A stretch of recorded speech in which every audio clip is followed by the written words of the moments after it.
rotten flesh. That's one of the reasons why you want to always make sure to bring a bunch of food with you to a cave, and as well as that you want to bring some logs, and make it so you do not have to go all the way back up to the surface to get yourself a random block, just to craft yourself some sticks. And of course again using a combination of our shield to let's say block creepers and skeletons, and using our sword to hit them, it can be pretty easy to navigate caves, as long as you have enough food to replenish your health when you do lose your health. And of course if you are going in let's say a deep dark biome, be sure to always bring wool. But as you can see, there is a lot more to caves than just what their shape is. There is cave biomes, and that's on to the second part of this guide. So there's 4 types of cave biomes, and the first one only generates in old versions of the game, and that is Legacy Flooded. This is basically how Minecraft added underwater caves in the update Aquatic. So you can see right here there are a couple differences. The first one is, if the cave was exposed to the air, it could actually generate kelp inside of it. The other thing is that you could have seagrass around these underwater caves. This is a big difference between these and aquifers, as aquifers do not contain seagrass. As for instance, this area right under here is completely buried, but there's still seagrass. And the other difference is, instead of there just being little bits of magma around, basically inside of Minecraft 1.17 and before's underwater caves that were first added in 1.13, where a lava lake would have spawned, you actually would get magma mixed with obsidian. And because of the way it generates, this was a favorite of speedrunners, and something I hope they eventually do add back to Minecraft, is these slightly better underwater caves. Now let's go on to a cave biome that you can actually find in present Minecraft, and that is the dripstone caves. To start, how do you actually find the dripstone caves? Well, if we take a look at the location of this dripstone cave biome and go above it, you may notice something. Every single direction we look, what do we not see any of? No ocean. You see, the further an area is from an ocean, the higher its continentalness value is. Now of course a continent is like a large area of land, so if something has a high continentalness, it means it's very far inland. Then once we find that area of the high continentalness, no matter what biome is above it, it is very likely for a dripstone cave to generate, and dripstone caves can be absolutely amazing, like this huge one here. In fact, literally just by what we're looking at right now, we can see the entire extent of what we get inside of a dripstone cave. The first one is, there are just right here, dripstone blocks that generate all around on the ground and on the ceiling, basically just giving it that look of a dripstone cave. Of course also there is the high number of dripstone spikes in the dripstone caves biome. Like right here, there's a beautiful view of that, all these different spikes sticking out of the ground. You can just collect these, by the way, by breaking the bottom block, much like you might collect sugarcane or bamboo. The same type of thing like this generates on the roof as well, just not quite as frequently. The other thing we get, as well as the singular dripstones, are the massive large dripstone clusters.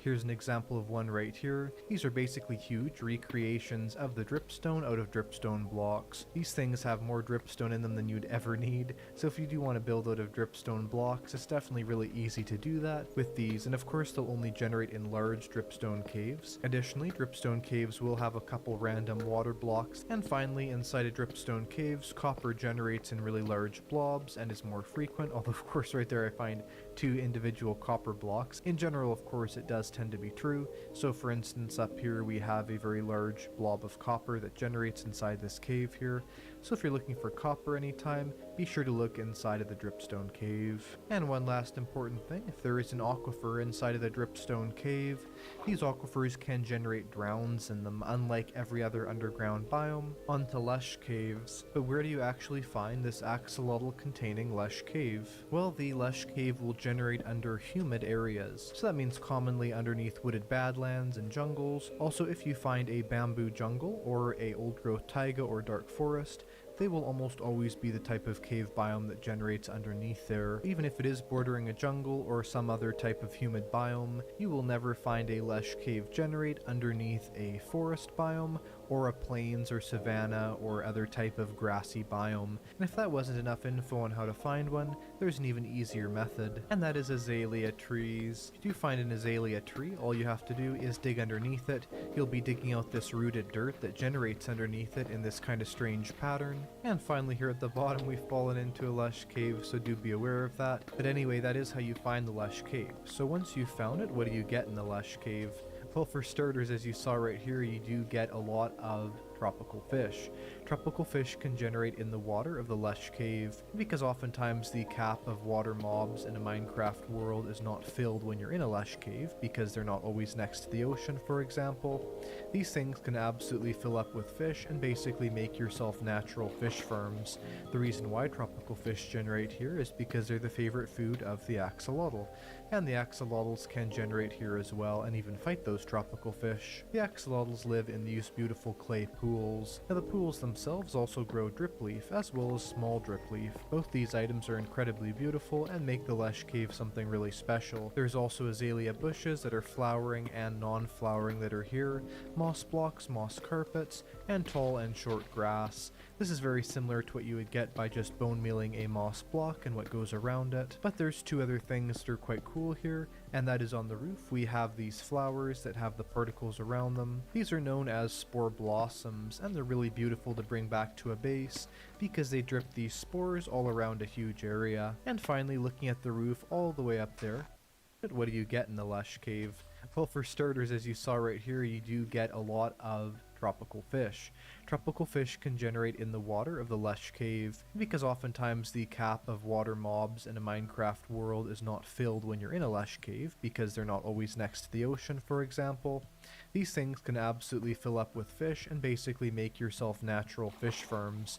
The reason why tropical fish generate here is because they're the favorite food of the axolotl, and the axolotls can generate here as well and even fight those tropical fish. The axolotls live in these beautiful clay pools. Now the pools themselves also grow drip leaf as well as small drip leaf. Both these items are incredibly beautiful and make the lush cave something really special. There's also azalea bushes that are flowering and non-flowering that are here, moss blocks, moss carpets, and tall and short grass. This is very similar to what you would get by just bone mealing a moss block and what goes around it, but there's two other things that are quite cool here, and that is on the roof we have these flowers that have the particles around them. These are known as spore blossoms, and they're really beautiful to bring back to a base because they drip these spores all around a huge area. And finally, looking at the roof all the way up there, we see that on the roof of lush caves, as well as there being some moss blocks, there is also the cave vines, and these are sometimes referred to as glowberries, but the actual vines themselves are called cave vines, but they grow glowberries.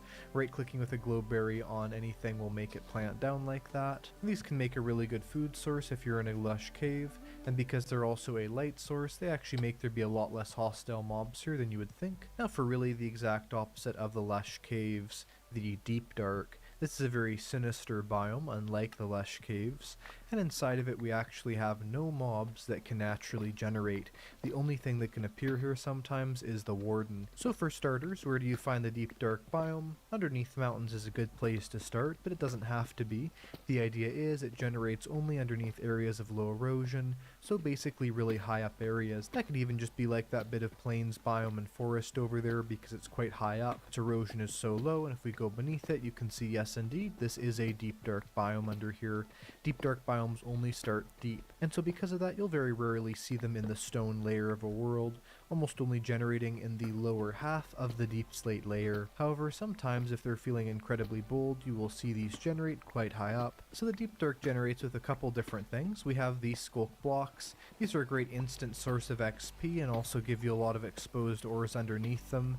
Then there is these skulk veins. These don't give you anything back in return, but can be great for decoration. Now throughout the deep dark we have these things. These are known as shriekers, and they are incredibly dangerous. If they shriek just like that, or in some other different tone, 4 times a warden will spawn. But the good news is you can break them just like I did there. They also can't really sense you on their own. They sense you in coordination with these sensors. So if we trigger the sensor right here, you can see it sends a signal to the shrieker, makes it go off. But we can break that before it sends a signal, then we're fine. If you crouch, those sensors don't get a signal. We go up to the shrieker, break the shrieker, and we're fine. Nothing in the deep dark is dangerous except for those shriekers. Catalysts are right over here, and you can see kind of what they look like. They do have the light bit on them like the shriekers do, but they're a solid block. and if something dies nearby the catalyst, more smoke will grow next to it. And also, hostile mobs do not generate in any capacity inside the deep dark biome, so because of that, it's actually a really good biome once those shriekers are gone to settle down in because it's fully safe. If you do want to stop a shrieker, just surround it in wool fully, and also break all the sensors nearby. This is a good way of disabling this without destroying it, as if you pick it up even with Silk Touch, it can never summon in wardens again. Anyway, that is everything about all the different cave biomes and cave types in Minecraft. If you enjoyed this video, make sure to press the like button, subscribe to see more Minecraft guides, feel free to check out my other guides on my channel, and I will see you in the next video. Goodbye!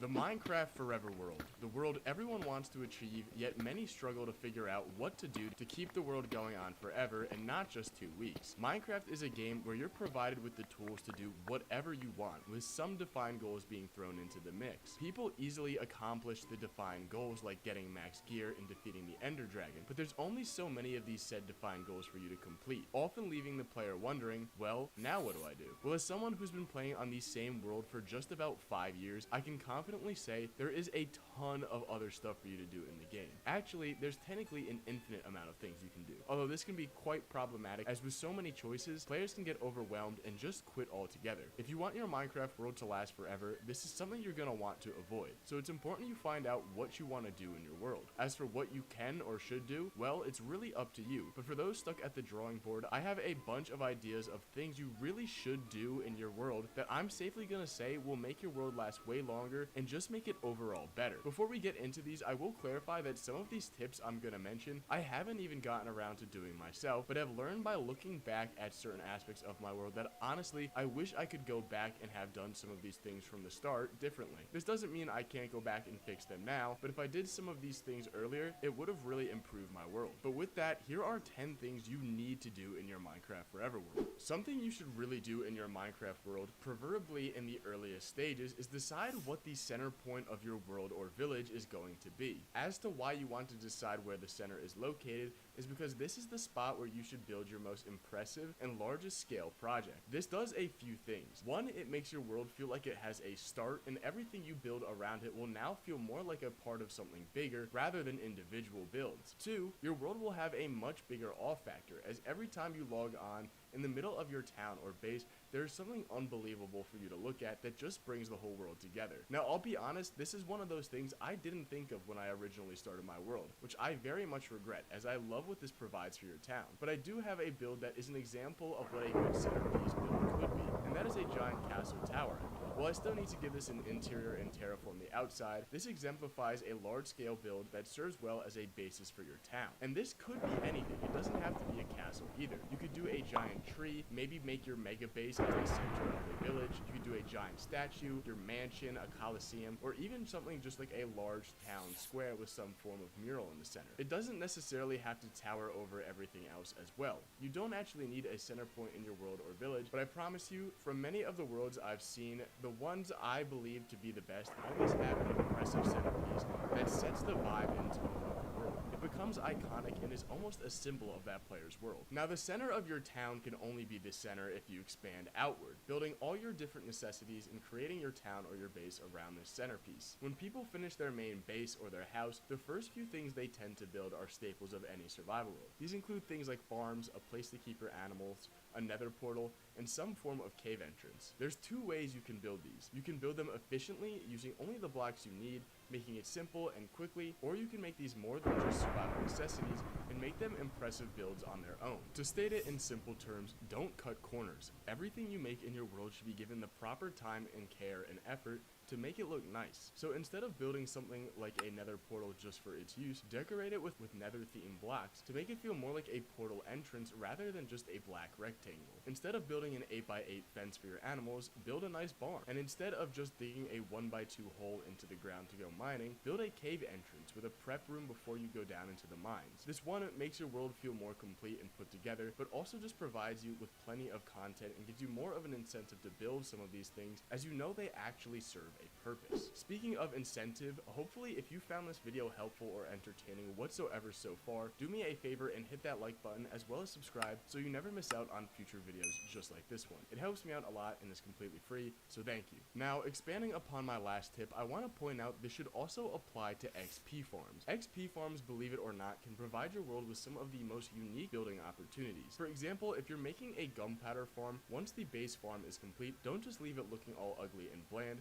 cover it up with a giant creeper statue or creeper head. Another example is building a giant iron golem head around an iron farm. Build something on theme to hide the ugly parts of XP farms. This yet again gives you builds with a purpose, as it's part of something functional, and overall just makes your world look better. This is something I failed to do early on in my world and still haven't gotten around to, but going forward I really want to make an effort to make my XP farms look nice. Another thing you can do in your Minecraft Forever world to actually bring your town and villages to life is by relocating villagers into your builds. So many of us have fully fledged out towns with houses and shops that have full interiors, yet nobody lives or works in any of these houses. So why not bring villagers over to work in your shops and inhabit your village houses? This is now easier than ever as well with the addition of the happy gas, as all you need to do is put them in a boat, lead them to the happy gas, and fly them on over. If this is something you haven't done in your world, I highly recommend it. It actually makes your town feel lived in and alive rather than an empty village that feels like a ghost town. Not to mention, if you're somebody that likes building houses, you now have infinite content, as you can just keep making houses and keep getting villagers to inhabit these houses. Speaking of villages and towns, another thing you really should do in your long-term Minecraft world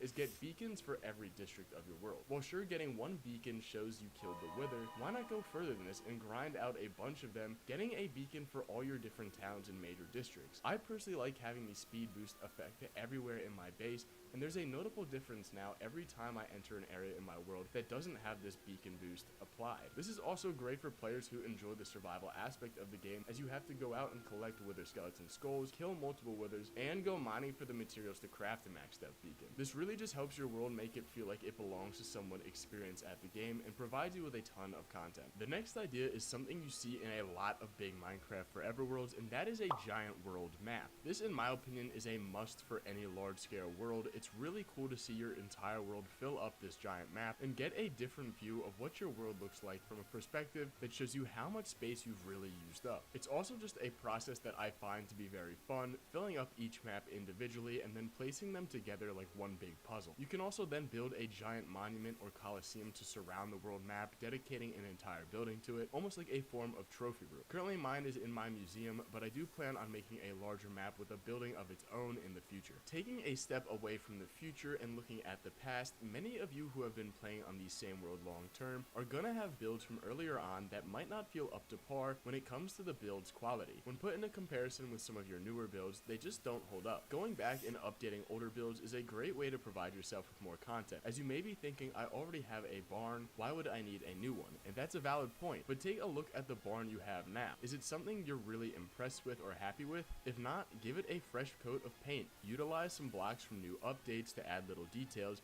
you didn't originally think of. I know I'm going to be doing this with the new shelf block on a ton of my older builds when it's released. If you're not happy with how a build looks or it simply feels outdated, you can always go touch it up with some new blocks and applying building techniques you may not have known when you first made it. On a similar note, another thing you generally need to do in your Forever world, and this is going to sound incredibly obvious, but you need to utilize blocks outside of wood and stone. Listen, they're great blocks and work really well with a ton of different builds, but things are going to get stale if you keep using the same materials over and over again. Switching up your block palette has a few benefits. One, it gives your builds a unique aesthetic and differentiates builds from each other. Two, builds using uncommon blocks are not only more impressive, but can make the builds feel more personal to you, as let's be real, that medieval blacksmith house you made using spruce wood and cobblestone is cool, but I'm sure there's plenty of similar looking builds out there in everybody else's worlds. I'm not saying that's a bad thing, but the uniqueness provided with blocks outside of wood and stone can be really cool for making something that feels uniquely yours. And lastly, you're providing yourself with more content, as harvesting materials outside of your few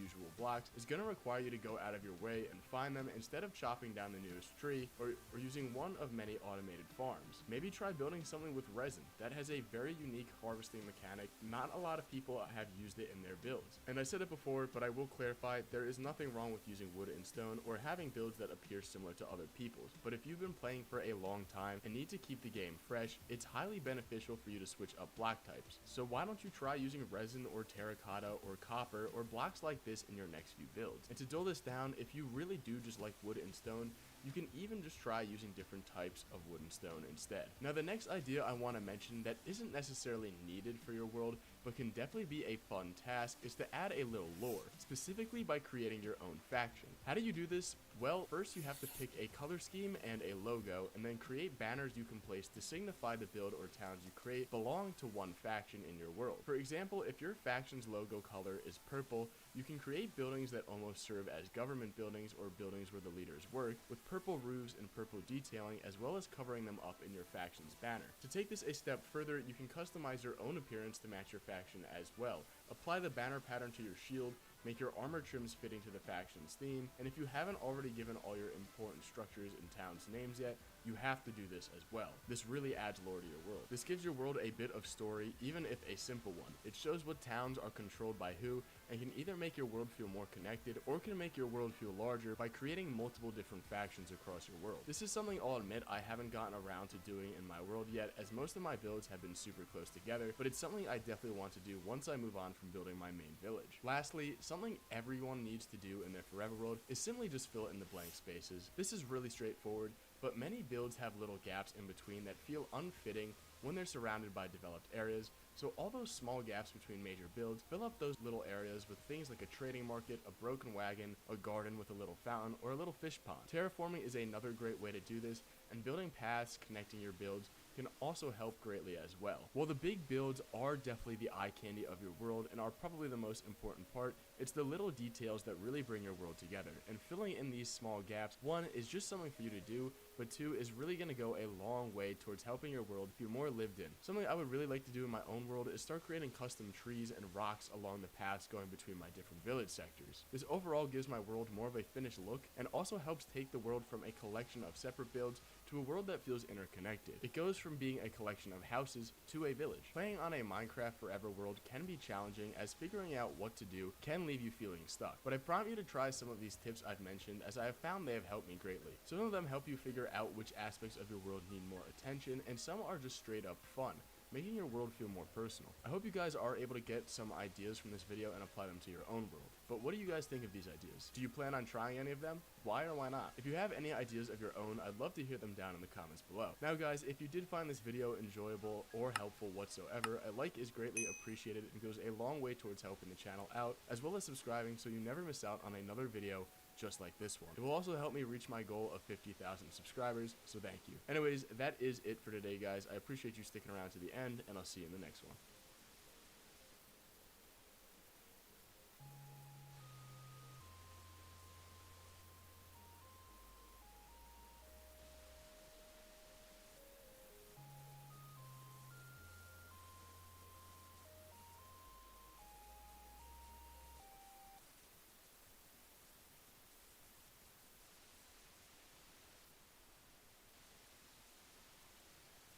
Hey folks, Whip here, and today I want to talk about how to keep a long-term Minecraft world and not get bored in the process. My original survival world lasted just about 5 years. Then I fell in love with hardcore Minecraft, and I've survived nearly 2 years in my current world. So let's talk about how to stay entertained after you do all of the basics, like making a house, killing the dragon, and getting all of that sweet netherite armor to be fully geared out. Then what? How do we keep going in the same Minecraft Minecraft world. Leave a like on this video if you find it helpful, and please consider subscribing if you're new. Before we talk about how to not get bored in a Minecraft world, let's first talk about why you might want to have a long-term world and, well, see if that's for you. First up, easy. You can flex on all your friends with the cool stuff that you've built. I mean, who doesn't want to just flex on the internet about some awesome thing they've made?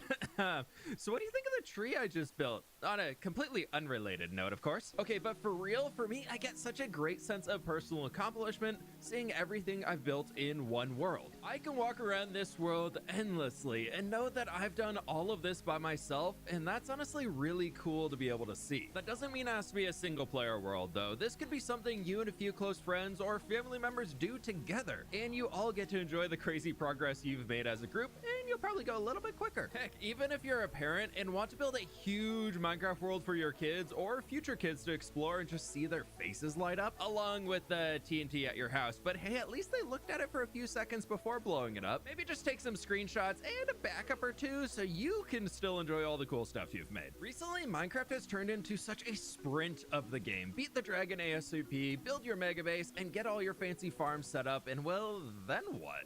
You did it all. A long-term world is meant to be played at a little bit of a slower pace, so you can enjoy the process, and you might find a new type of enjoyment for this game by stopping to smell or dig up the digital flowers and seeds. That was really good timing, thanks buddy. Now for the spicy take. Do you hate new Minecraft updates? Like maybe those new experimental villager changes? If you're one of the people ranting about those things, well boy oh boy do I have a solution for you. Play in a long-term world. Going off past updates, if you already have something in your world, it doesn't change. For example, there's a villager over here in my 5-year-old survival world. He was found back in 1.12, before the Village and Pillage update, and you'll notice his trades don't actually lock. You can just keep infinitely trading for mending books. More importantly, he doesn't need a workstation or a bed to keep trading. He'll just reset every once in a while. So if there's something coming in a new update that you're not so excited about, but you might already have it set up in your world, it probably won't apply to you at all. Like Netherite, for example. This hardcore world is nearly 2 years old.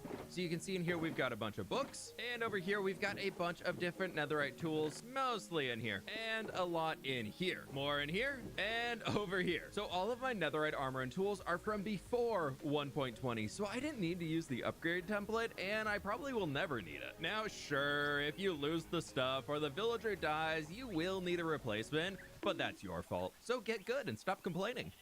Something a little bit less spicy now. You'll eventually clear out so many blocks inside your world that you'll just have too many materials to know what to do with, meaning storage rooms will always be full, and you can pretty much ignore gathering materials in your world if you want to keep building forever and ever, except spruce. We always need more spruce. My personal favorite part of a long-term world is I know that everything I build, remove, change, or whatever you want to say has an impact on this world. Everything I build in this world has a reason to exist and has an impact on the world, whether I just walk by it on the way to a farm, or just to build a really cool village that I consistently walk around inside of. I will constantly see these things again, and I absolutely love it. That's how I got hooked on the long-term playstyle in Minecraft. If you have any other reasons that keep you playing, let me know down in the comments below. Now let's talk about pacing, because this is very important to not burning out. The way I make sure I don't get burned out and stay entertained is how I've set up my world to be sustainable for enjoyment. I constantly have something new that I'm working towards. Starting small with your builds and farms you make is step one. Scale up your projects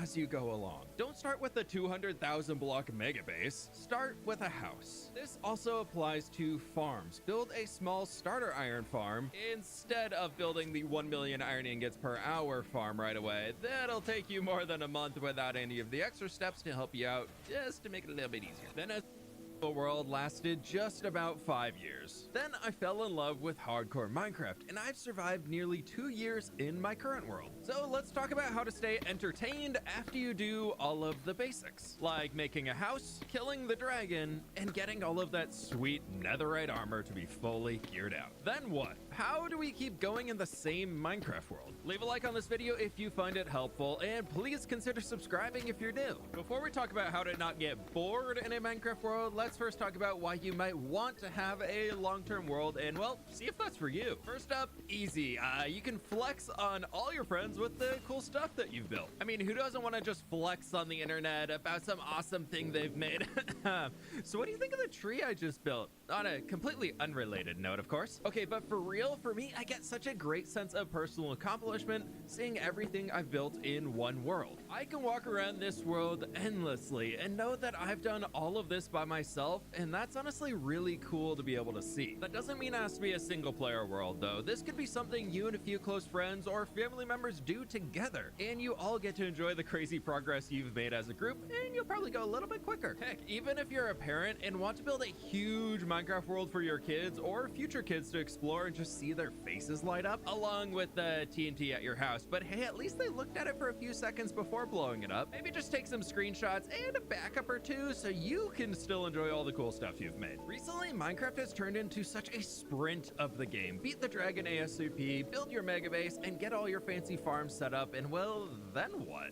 You did it all. The long-term world is meant to be played at a little bit of a slower pace, so you can enjoy the process, and you might find a new type of enjoyment for this game by stopping to smell or dig up the digital flowers and seeds. That was really good timing, thanks buddy. Now for the spicy take. Do you hate new Minecraft updates? Like maybe those new experimental villager changes? If you're one of the people ranting about those things, well boy oh boy do I have a solution for you. Play in a long-term world. Going off past updates, if you already have something in your world, it doesn't change. For example, there's a villager over here in my 5-year-old survival world. He was found back in 1.12, before the Village and Pillage update, and you'll notice his trades don't actually lock. You can just keep infinitely trading for mending books. More importantly, he doesn't need a workstation or a bed to keep trading. He'll just reset every once in a while. So if there's something coming in a new update that you're not so excited about, but you might already have it set up in your world, it probably won't apply to you at all. Like Netherite, for example. This hardcore world is nearly 2 years old. So you can see in here we've got a bunch of books, and over here we've got a bunch of different netherite tools, mostly in here, and a lot in here, more in here, and over here. So all of my netherite armor and tools are from before 1.20, so I didn't need to use the upgrade template, and I probably will never need it. Now sure, if you lose the stuff or the villager dies, you will need a replacement, but that's your fault. So get good and stop complaining. Something a little bit less spicy now. You'll eventually clear out so many blocks inside your world that you'll just have too many materials to know what to do with, meaning storage rooms will always be full, and you can pretty much ignore gathering materials in your world if you want to keep building forever and ever, except spruce. We always need more spruce. My personal favorite part of a long-term world is I know that everything I build, remove, change, or whatever you want to say has an impact on this world. Everything I build in this world has a reason to exist and has an impact on the world, whether I just walk by it on the way to a farm or just to build a really cool village that I consistently walk around inside of. I will constantly see these things again, and I absolutely love it. That's how I got hooked on the long-term playstyle in Minecraft. If you have any other reasons that keep you playing, let me know down in the comments below. Now let's talk about pacing, because this is very important to not burning out. The way I make sure I don't get burned out and stay entertained is how I've set up my world to be sustainable for enjoyment. I constantly have something new that I'm working towards. Starting small with your builds and farms you make is step one. Scale up your projects as you go along. Don't start with a 200,000 block mega base. Start with a house. This also applies to farms. Build a small starter iron farm instead of building the 1 million iron ingots per hour farm right away. That'll take you more than a month without any of the extra steps to help you out, just to make it a little bit easier. Then as your world grows and you want a new project, update the iron farm and make a bigger one when you're running out of iron and, need the materials. Taking the time to start small and just enjoying making something simple that gives a sense of accomplishment will help you keep motivation to level up all your projects as you go. I always like to make a building for each farm or thing that I build, as it's really easy to make the world feel so much more established right away. As I have my starter house right over here. Inside we have a kitchen space and my storage room that I still use. Upstairs we have our bedroom as well as a little lounge. Then you can walk through this connecting bridge to get over into a building that is separated but stores my enchanter at the top. Now instead of some boring ladder in my basement, I have a full mine building over here with a minecart ride that takes me all the way down to the bottom of the world, stopping off at every layer for mining with systems where I can drop resources in that take them up to the storage at the surface. That way if I want to zone out and keep mining for longer, I can do that and I don't have to worry about my inventory being filled up. After that, I started to grow the surrounding area with a few villagers, some auto auto farms, and just getting all of the basics set up. Really focused on building a world though, before I started expanding into much larger projects. One fun step I've also started to do here is including world maps of what I create and updating them every few months to preserve the history of the world. So you can see all the way here from episode 3 way back in December 2021 through to the latest edition, which does need an update of July 2023. It's grown a little bit, but taking a look at this one and comparing it back to the original, I can just see how much progress I made in a second. Well, I can see the difference in a second. I didn't do all that I wish I was able to do that in a second. That'd be pretty cool. Now, I know I said to start small, but that doesn't mean you can't set big, massive goals you want to work towards. If anything, I actually encourage that. Give yourself something big you want to build up to. For example, my goal of the hardcore world is to create a fantasy world full of interconnected civilizations. Which one means I need a lot of different cities, towns, and villages. And two, I need to link those up with roads to connect it all. This opens the doors to an unlimited number of projects. Before you get scared, to get started, you need to break down your goal down into steps that you can actually reasonably complete. I've recently fallen in love with using a project list, like this one right here, as it keeps track of everything in-game that I want to do, and I put little turtle emojis next to the completed ones for fun. My favorite part about this is the crazy project in my brain eventually becomes a reality in the world. So whatever you always wanted to do in Minecraft, you can do it if you just slowly work towards completing the goal. Survival Minecraft is about the journey, not the destination. Meaning you should focus on trying to enjoy the process of completing whatever project you're working on. Don't just focus on getting it done to move on to the next thing. This is the same reason why people who cheat in their Minecraft world get burned out more often and quit to restart, because they know they cut corners and now the journey is ruined and not worth any more effort. Now, this does go back to personal accomplishment and just being satisfied with what you've been able to do. But heck, this is also Minecraft, so set the rules for yourself. If you can't be bothered to do all the grind work, maybe look into some data packs or mods that will help speed things up, like a tree felling data pack to instantly chop trees down. For me, I added a data pack that gives microblocks from the Wandering Trader, so that guy's actually useful again, and I got some extra detail blocks I can mess around with. Little data packs are definitely a way to keep things interesting, but that won't solve all your problems. With massive projects, things can get very boring doing the same grind for a very long time. Sometimes we just need to break and place different blocks to get excited about the game again. It's a little weird to be saying that, but it's true. For me, I know I need multiple projects going on at once that I can jump between in different parts of the world, or I get burned out pretty quickly. If I get bored of the one I'm working on, I can travel to a different project or hop into a different dimension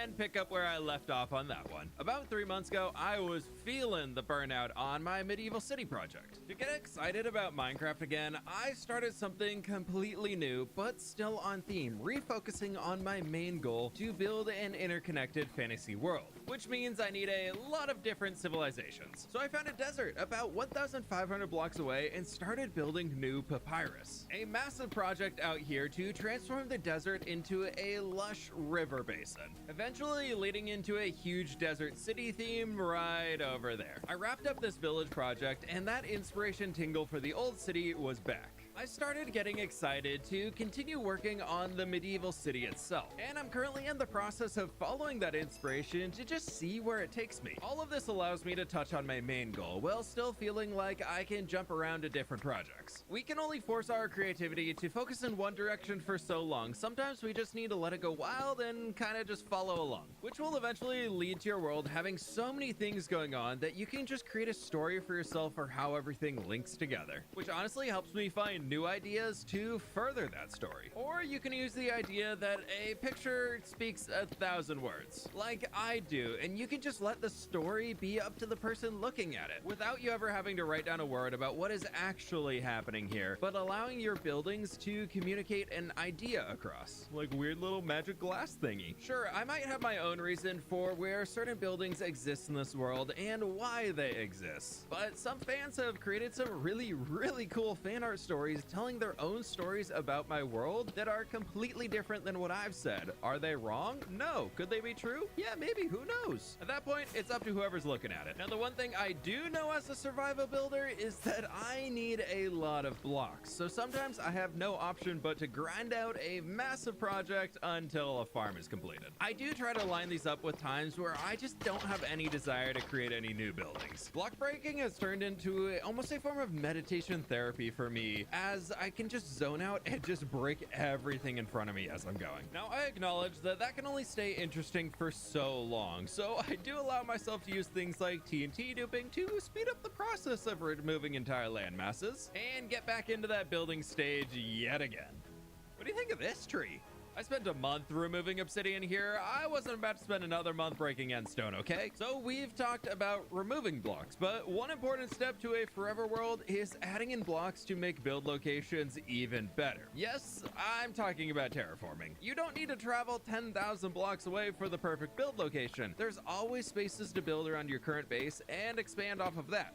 How did I end up here? If anything, I really encourage you to start in one region and grow out from there. Make your expansions quick enough that you're okay to walk back home if you forget some materials, say from over there to the house up there, but also not so close that you can see one location from the other. Okay, maybe you can see the tree. It's just really, really big. See, no tree. We're at the build. Tree's gone. No, dang it, it's still there. But I do love the idea of the tree towering over the entire region, so I kind of want to be able to see it from other places, and that's great too. Now, a big part of Minecraft is exploring, and that doesn't always have to be exploring new chunks. You can explore through what you've built up already and kind of reliving the process that you went through when designing those spaces earlier. Except I know that, yep, no interior. Yep, I knew that. I didn't even have to open that door. But I'll be honest, seeing things I built a year or 2 years ago or even longer really gives me a lot of happiness. One, to see what I made before, and two, to kind of compare it to what I'm making now to see how I've grown as a builder. I'll be honest, a big reason why I keep things so close together is if I have to spend 5 minutes traveling on the nether roof to get back home to my storage room, I get so annoyed. So I try and keep everything close together within their own regions, but somewhere close that I can get to on the hub. My main base is here. Right over there we have the end portal. That portal, I don't know what it goes to. Right there we have the desert region, and down there we have our ocean monument. All of these things are pretty close to my central hub, but they definitely still all have their own regions to exist inside. Let's take it back a step here. If you're just getting started, how do we go about picking our projects? Well, first I recommend getting a house, an enchanting building, some sort of a mine, an animal barn is a good way to go, a food source, and some sort of a storage room. Those are kind of the core basics for me. Then from there, you can do anything. Go get your elytra, go get netherite armor, or maybe you can work on a villager trading setup to get super strong before the dragon fight. Now comes the point where most people quit.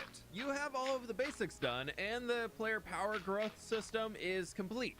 Then now what? Well, then it comes down to, what are you excited about in Minecraft? Do you want to build crazy redstone farms? Or maybe you like building castles? This can always be a little bit of both. I built the mountain in the background over here because I made a gas farm and it was really ugly, so I wanted to hide the output. Maybe you're excited for some new update coming to Minecraft that you can start to prepare for. Now for me, I was super excited about the wild update to make my world feel more full. Not gonna lie, I was a little sad when the birch forest was not going to be updated. So instead of posting about how that sucked, I decided to take it as an opportunity to build my own custom birch forest for how I wish they spawned into the game. Maybe you love another video game or movie series and want to build something from that or just inspired by it. How can you take those ideas from other sources and bring that into what you're working on and doing now? Maybe you have your starter base set up and you're ready to branch out a bit. What biomes are directly surrounding your base? Could you expand into one of those and create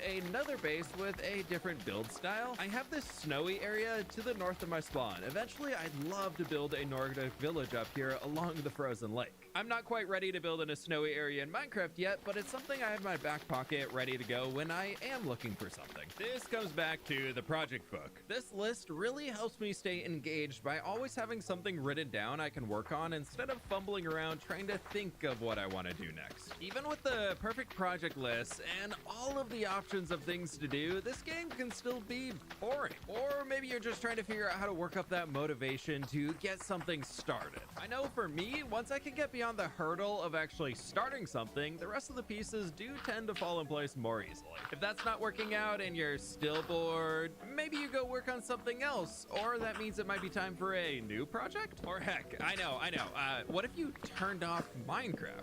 You don't need to live inside this game. Doing other things and having other experiences is one of the best ways to actually fuel your creativity. Breaks are also kind of a must if you want to keep a healthy balance and pace going moving forwards. Yes, touching grass outside is good for you most of the time. Now, before we get too spooky here about the real world, back to Minecrafty stuff. Redoing parts of things that you just don't really love too much and messing around with that could help you get started again. I really find that once the creative energy is moving around, it's a lot easier to keep it moving. I threw a lot of words at you today, but for real, if you're bored of Minecraft and are looking for the motivation to keep playing, especially keep playing in the same world, I hope you found this video helpful. Remember to focus on keeping a healthy pace instead of sprinting to the end. And don't be afraid to set big goals that you can work towards over time. And more importantly, be okay with those goals evolving as you go. You might fall in love with a new way of playing Minecraft in a new part of the game. Dive into that and try and bring that into what you're doing now. The question of, I'm bored, now what, is always going to come up, and that's okay, but take a moment to try and think on why that might be popping up. If you're playing on a server with friends that suddenly turned into a single player world hosted on a server, that kind of kills my motivation personally, but a single player world meant to be a single player world is my favorite way to play this game. It's a little weird, but it's all about the mindset behind how we see the world that we're playing in. Let me know in the comments any other thing that you do to stay engaged in this world, or if you're struggling, post about where you're stuck. Myself and the community might be able to give you some pointers. Thank you for listening. Leave a like on this video if you found it helpful and or want to see more content like this. Be sure to subscribe, and I'll catch y'all on the flip side.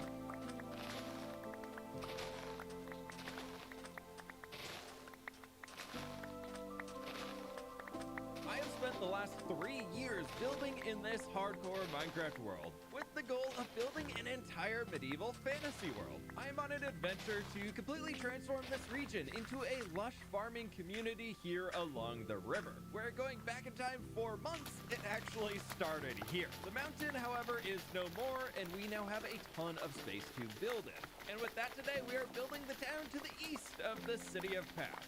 So if you're excited for a massive build, click that like button as it helps me out a ton. Subscribe if you're new, as I've spent nearly 100 hours on these new builds alone, so I really appreciate all of the support. I need to gather so many materials today, and that alone is a big task. But it also comes with a bit of a problem as well.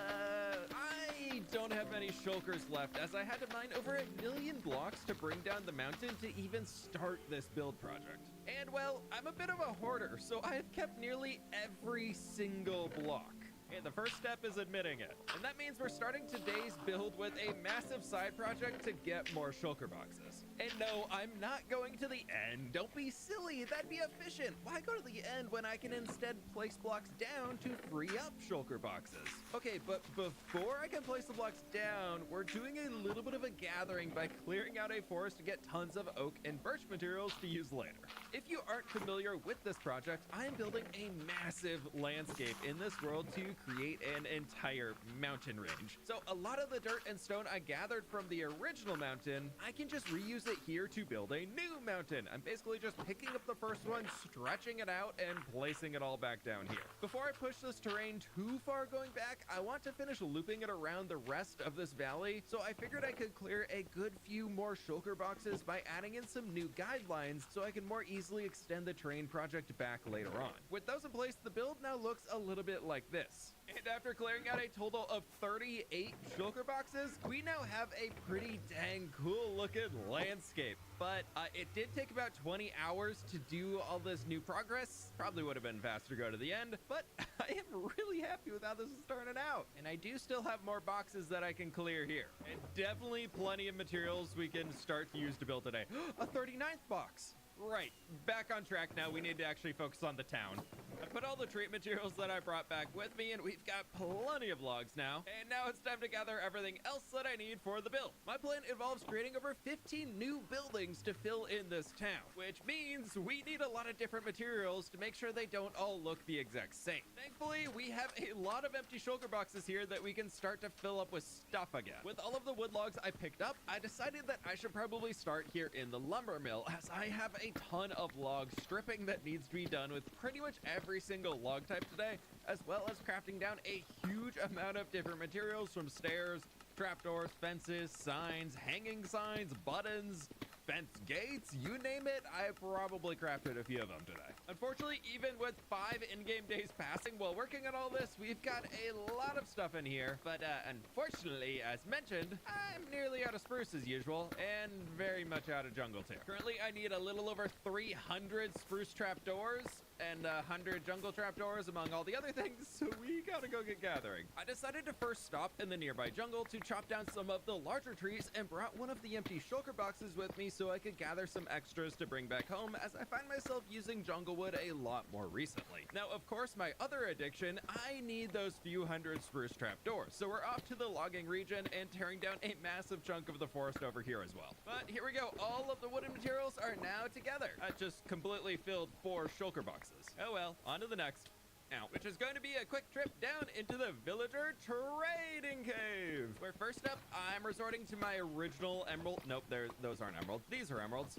My original emerald generation tactics, as I'm a very, very poor boy. So from our librarian villagers, we can buy a ton of glass, crafting that all down into some glass panes. We can then trade those with our cartographers over here and net positive on the emeralds. That's the word I was looking for. I really need a better way to get these though, but we did go from a little under 4 stacks, I believe, to now just over 5.5.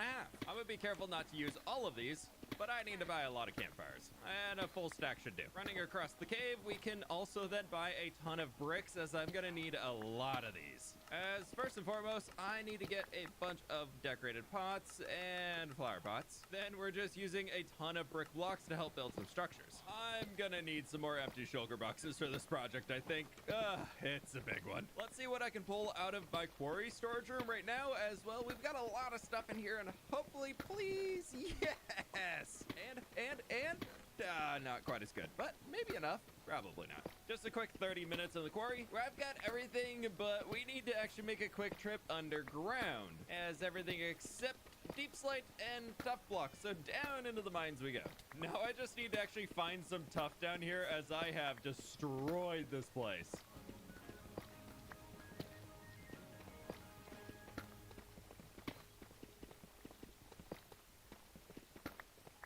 We are quickly filling up all of the boxes again, so hopefully down in the dirt storage room, I still have a decent amount of mud. Packed mud? Nothing. Aw, man. Yay, muddy roots. Well, since my inventory is very quickly filling up of shulkers full of junk, I'm gonna drop them down here with the mess that I already have. Ooh, we have some mud sitting around here. Oh, boy. Oh, I really should have checked these 2 things before I went and crafted everything. Oh, there's so much stuff in here. Far to the west side of the world, I spent a bit of time gathering up mud from the mangrove swamp, where I've now crafted that all down into our packed mud and actually gathered an extra shulker to have a little spare. I am gonna keep that box, though, so we'll just throw that in the chest. Oh, hi, friend. What do you got? Oh, wow. Could you show up in my Hardcore Island series with these same trades? That'd be amazing. Oh, your buddy's kind of... Right, okay, moving on. They'll be fine. I'm working on the next item here, and I'm a little sad. This new build location that we're working on, I destroyed the location that I would convert all my concrete at. Now I have to go find a new place somewhere else to do all of the grind work. At least this will work for now. I have been gathering I've been gathering resources for the past 6.5 hours. Oh man, I thought I was in the middle. But we're finally on the last few things we need, and one of those is brown mushroom blocks. And actually, I think, before I do this, do I have extra mushrooms to plant? No, I don't. Okay, we need to get more brown mushrooms first, because I don't want this to reset. So touch all the stems, and then we'll use Fortune 3 up here for the rest, and that should get a decent amount. And flippy the lever, and there we go, all the brown mushroom trees. Well, Now they're all there. I got a little over 4 stacks, so we'll take the 4 with us, and then if I need more, I can come back, and the rest we'll throw down into the storage. I really love that trial chambers just have so much copper in them so that we can just go through and get all of the really aged stuff and age it back down right here, but man, it still takes a little bit. Kind of wish there was like an automated way to do this. You put a dispenser with axes on it, it could use the axes. I guess that'd be the same way that shears get used, or like they can shoot out arrows or stuff like that, or even bottles now can be used from dispensers, right? So it would fit the Minecraft lore, I think. Please, I just want to build. I don't want to gather materials anymore. I had to pick a few more lily pads out here in the swamp as I've been running low. Wait, no, there's an azalea tree over there. That means a lush cave. I also need small drip leaf, of course, so we might have to stop here too. I have this down here, and I don't think I've ever really explored the lush cave. If you don't know, this actually leads to my stronghold. I know, it's a very grand entrance to the stronghold, okay? It's very, very grand. Here is the lush cave, and please, yes, small drip leaf. Okay, there's not actually that much. That's, I hate gathering this block. And why is it so beautiful and so hard to get? This is a side mission now, but at least I also get some spore blossoms out of it. 7 small drip leaf in this entire space, unless I missed some up here at the start. The entire, oh my gosh, at least there's an 8th. It's a massive lush cave for there to be nothing. Oh, I think it's because I was already down here. That would make sense. Right. Okay, yeah, I should probably get out of here then. On to the last items. We're off in the coral reef to gather up some dead brain coral and dead tube coral blocks. Right, well, here it is. This is the entire shulker mess. I actually had an extra box that I didn't touch at all, but look at how many boxes I've filled up today. This is so much stuff. I guess we are building an entire town, but that's so much stuff. But oh my god. All right. Let's get started on something. We're gonna start with some infrastructure here in the region. So I need to grab our brown mushroom blocks, little coarse dirt, rooted dirt, and our packed mud for sure. Originally, I made the main roads throughout here, and I want to come through now and add in some extra side roads that are gonna lead to some farmhouses that we can add in the future. So these are gonna be a little bit skinnier as we move throughout here, and we can just stretch them out a little further back into the landscape and maybe curl around this way. I have a lot of open green space, and as much as I want to fill them with all fields, we need people to work them and roads to be able to access everything. Speaking of which, along the road here, I want to add in a retaining wall that's gonna hug behind the road exactly. That'll eventually be a bit of a horse pasture back here behind the town. So I want to dig out all of this moss and just place it a block lower. We'll leave the outside edge here so that I can just build the wall along that, but everything underneath here just needs to be torn out. We'll come back in here eventually and add in some dirt and probably some tall grass and things like that, just to make the pasture a little bit more detailed after we get some horses in here. Oh, hi buddies, you stay over there please. But for now, this is a pretty simple fix, right? And that's gonna do the trick there, and we will have a diagonal building out there, and I'm thinking a big ol' oak tree in here. As we transition out of the city, I want to really bring in a mix of nature into the building, so that means a lot of trees. But the city also needs to stretch out into the landscape as it's a little too open right now. For now, we'll mark future build spots by creating more of those roads, like this one that'll lead to a ferry dock to take us by boat to the dwarven area. And further into the biome as we leave, I'm adding 2 more roads going off that'll have more farms and another water mill off of one of them. It's hard to see everything we've done so far, but it does feel like everything is slowly coming together. Along this new field region, I do want to include some more custom trees as wind blockers between the fields, like how we see them IRL, to help protect the crops. We really need to build up the farmhouses soon, but this so far is starting to look really good with all of the different elements that we have been able to include so far in today's episode. Like this big old birch tree sitting on the north side of town to fit in between some buildings. Now, before we get into those buildings, however, I want to spend some time prepping up the region a little further and getting it ready to build on more easily, which means a little bit more clearing. And then a good amount of building around different foundations as I flew around adding in little bits of stuff here and there to prep those final steps, which also led to decorating part of the river edge down here, and I think it's looking pretty good.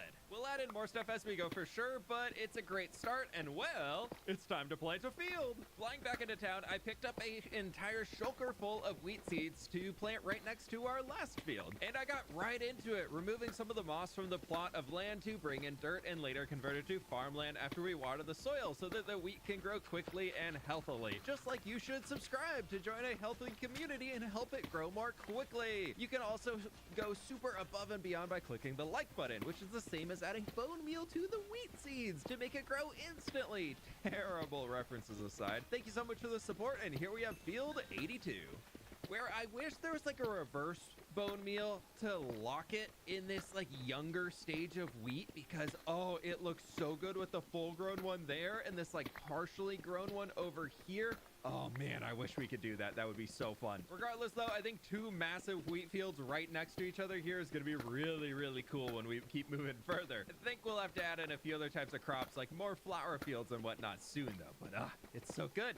All right, time for the town. We'll start up here on the north side of town and work closer back to my shulker mess over the hill. Starting with a darker gray base, I'm working in some tough dead coral and then acacia logs to use for the base of this building. It's looking pretty good. And then to extend this back, I actually want to create a smithy for this building. So I thought we could have like an archway that you can walk through all the way into the back of the building. The rest of our walls are now in place. It's looking pretty good. And then we can throw a spruce door right in here for an entry into the first floor of the house. Then I want to build a big blackstone forge and chimney to keep the house warm.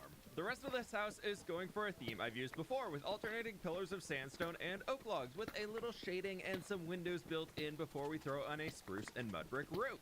The next house here is going to be fun as well. It's gonna be pink. Working in a little bit of our brick and granite, we can then move into some pink terracotta, which I think is just gonna be so cool. And then for a bit of framing to move our logs going up into an upper floor, we're gonna use the mangrove for that red tone, which I think is pretty cool. I'm using the copper bulbs here as a way to kind of frame off of a base floor. And then below that, well, we're gonna be using our dripstone in here. And I think actually right here, we're gonna bring in tuff to have a big old chimney. There we have our darker pink shade here for the floor. And then I wanted to take our brown glazed terracotta. If we throw some spruce up there just for a temporary block, I would like to, do I wanna go that way? Let's try from this side. Ooh, that's pretty cool. I like that. But I think the brown right here is actually gonna win out as a little front door frame.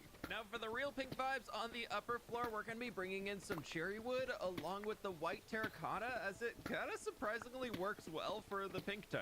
Right in here, we'll do a big old window, and then we're gonna keep with that warm color of the copper grates here to be the windows themselves. And then things are gonna get a little interesting as we need to do a few bits where we're gonna turn the cherry out so we get that slightly lighter texture, as it's still darker than the plank, like more of a rich pink color than we have there. And I just think all three of them together make a really cool palette, especially when we have the white terracotta down in at the base. And here we have the rest of the home coming together on the corner, which looks pretty good, but the top can definitely spawn some creepers. So on top of where we have the granite, as I think it'll hide it the most, let's add in a few pieces of glow lichen.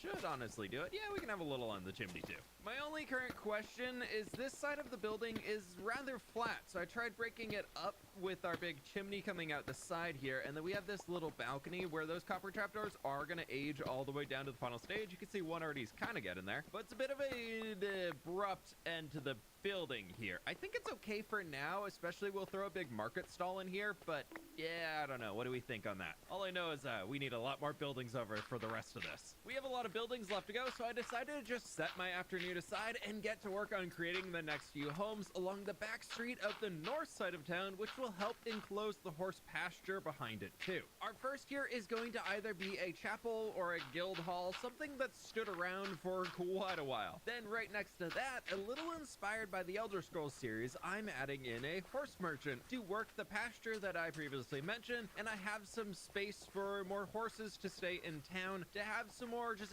atmosphere with all the additional sounds they'll add in by clippy clopping as they walk around. Around the back of the house, I want to line it with some stalls for those horses to be able to rest inside while waiting for a new forever home. This is a pretty simple build with our spruce and dark oak roof on top of it. Next to that, to finish off the corner here, I'm adding in a wagon builder's workshop for people coming into or leaving town to be able to stop at if they need. Now we are in need of some horses, and I want only the best for this merchant, so I jumped on Radish and rode to the racetrack on the far side of the world to breed up some new super speedy horses. Then started the journey to bring them all back across the world to be in the new horse pasture, which took quite a while to go back and forth. But thankfully, these are all 14 block per second horses, so it actually didn't take terribly long. I did decide to breed the first passing mule for our 5th steed to fill the stable and finish things off. On the horse front at least, as the pasture still needs a little work, as I want to detail the mossy area with some dirt and a few pieces of tall grass around.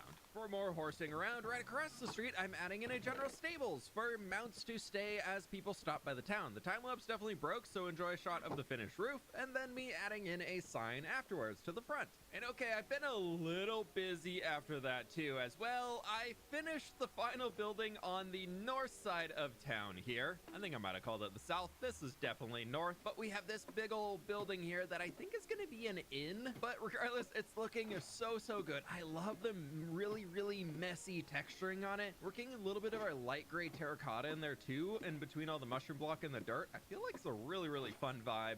And we've got all the jungle and the tough base, a few little flowers back here, and that finishes off this back street where I did get some wandering trader llamas that came through. No, the wandering trader did not die. He is still alive. He's just went off on his adventures, but I kept his llamas. Got the little covering here, which I like a lot, and then we'll have to figure out some more ways to fill this place back here with details and life as it's going, but it's looking so fun as we can walk all the way out the back end of town. We've got the stables back in here, which is looking really good. Added in a few hay bales and a little water trough for them to drink some water as they might need, and it's just looking good all around. I'm really happy with how this has turned out. We just have the other half of town to go, where I did add in the base of this structure over here. Just I kind of had the materials on me. I was like, yeah, let's just build it. It's got to go up from here. But they got a cool little backyard here too that might have a diagonal building kind of filling this section, so I haven't filled that in quite yet because I think my math has it coming back into there. Regardless though, the town's really starting to come together. From a bird's eye view, I'm also really loving the variety we have in the town so far. For the building over here that I've already started, I want to try using some green. For this upper level, we can go with our moss, green wool, concrete powder, and then for our darker shadow at the top, we'll bring in some terracotta. Bring in some wooden elements, we'll use some oak trap doors here for the windows, and then some shutters on the outside just for some extra block texture. Spruce trapdoors.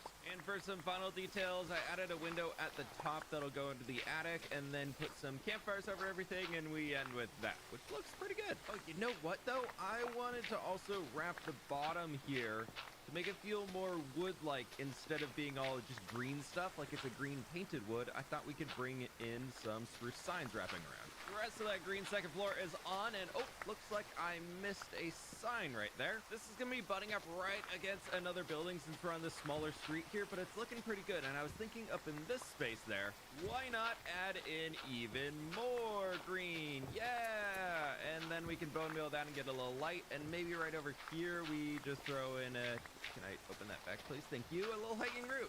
Why not? One on that corner too. Definitely a unique house, but I like it. We have the orange over there. I think it's fun that somebody else decided was like, I'm gonna paint it green. Heading over to the far side of town, I want to work down here at the dry dock area, which we'll get to soon. As first, I want to add in our two buildings up top, where let's grab the one block I didn't bring with me, our polished granite, to start the base of a little structure right over here, which then I want to work up into our brick, course texturing, and a little bit of granite. And as we move up, I want to move into doing some like fake boarded up windows here, just giving the structure a little bit more age, as if there used to be something here and they've just repaired it and filled in the blank. Let's put that one on top and do a brick one down below. And then for more as we move up, I thought we could move into a little bit of our mud brick, just because I think it works so well here together. When the actual windows are going to be made out of our scaffolding, and then for the very top of this, we're just going to put on a polished granite as if it's like holding up the frame of the window. Following the same ideas, I worked around the rest of the building with a few more windows on the first floor, and then a light gray roof made out of mostly stone and cobblestone.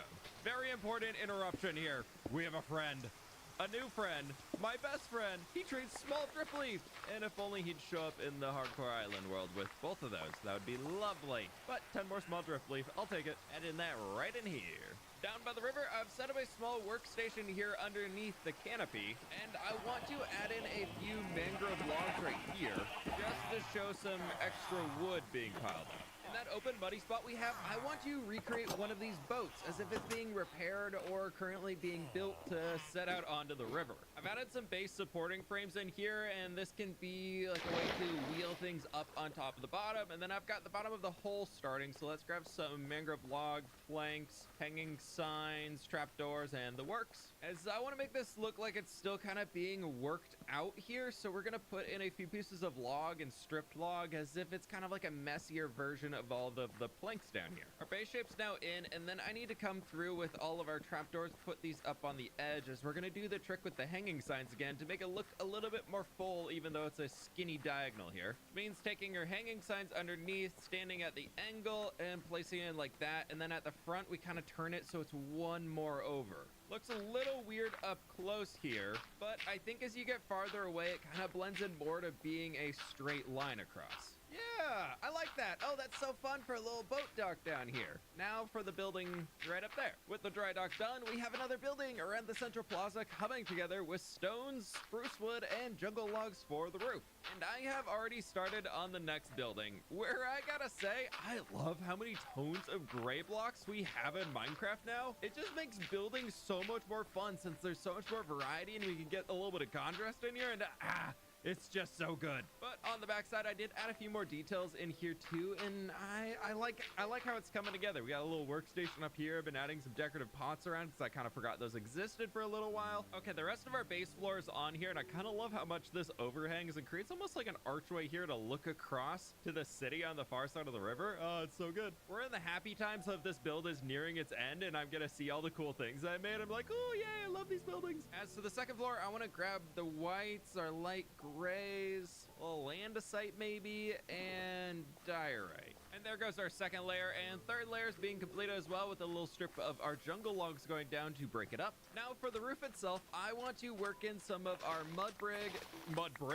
not brig, and texture that in here with a little bit of our copper as well that will work up as we're moving. And then we're going to be going 2 blocks here, back into a little bit more of our copper, and now work up just by some stairs, where I do want to also bring in some of just the regular wax copper, if I can English. That way we could get a third color here for the roof texturing. Throw in the last few slabs in here to finish this one off, and then I want to leave, I'm thinking, those 2 spots open, as we can use this to make some chimneys that are going to stick out the top. We'll go here into these, and then into some decorated pots, walls on top of those, and then I'm just thinking some jungle trapdoors on top of that.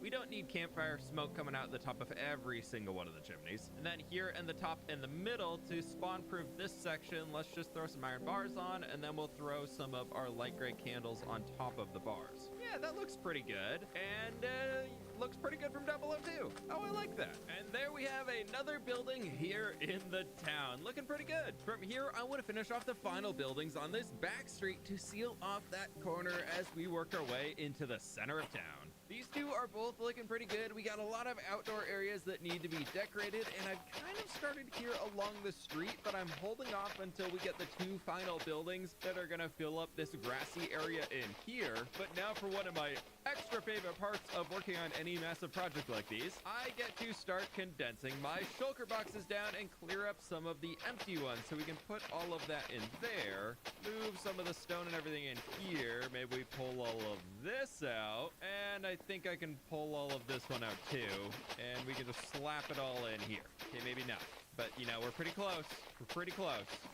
Rest can go over in here. Got a full empty one over here I can take away. Oh, this is so much fun. Oh, I love this part of it. Well, that is 1, 2, 3, 4, 5, 6, 7 shulker boxes totally clear. I'm sure I could condense these down some more, but I want to keep them at least in their quadrants for now. But oh man, the town is looking so good as we fly away.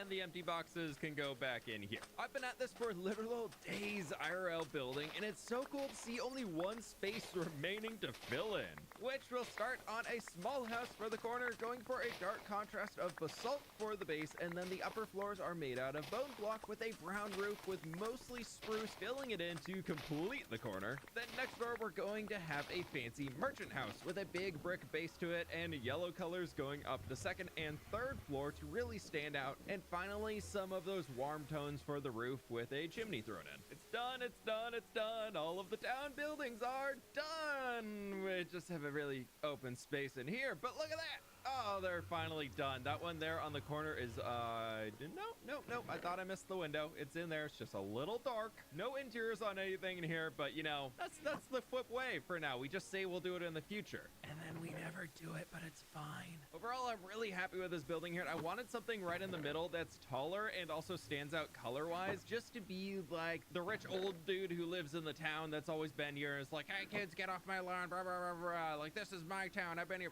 You know, that guy, but like hopefully actually friendly and like trying to help the community, but still has a big fancy home. And then this one here on the corner really just kind of shoved in here as much as I could get it, because I didn't have a whole lot of space, but I didn't want to give the entire section to the yellow house, so we got this little one in here. And I really love how it's kind of overgrown in these multiple layers in here, as we have another way to get into the upper floor of our yellow house. I gotta see it from back across the bridge. We have town, and it's a little weird that town is currently, there's no city on the other side of the bridge, so we'll have to handle that soon. But for now, we have town. With all of the town buildings themselves being done, I want to improve the vibes as we enter the town from the east side over here. Now, I don't want a gatehouse or a wall around this entire thing, but instead something more on the farming theme. This big coarse dirt plot here, I want a diagonal building that'll be a warehouse, and then right over here, I'd like to include 2 grain silos.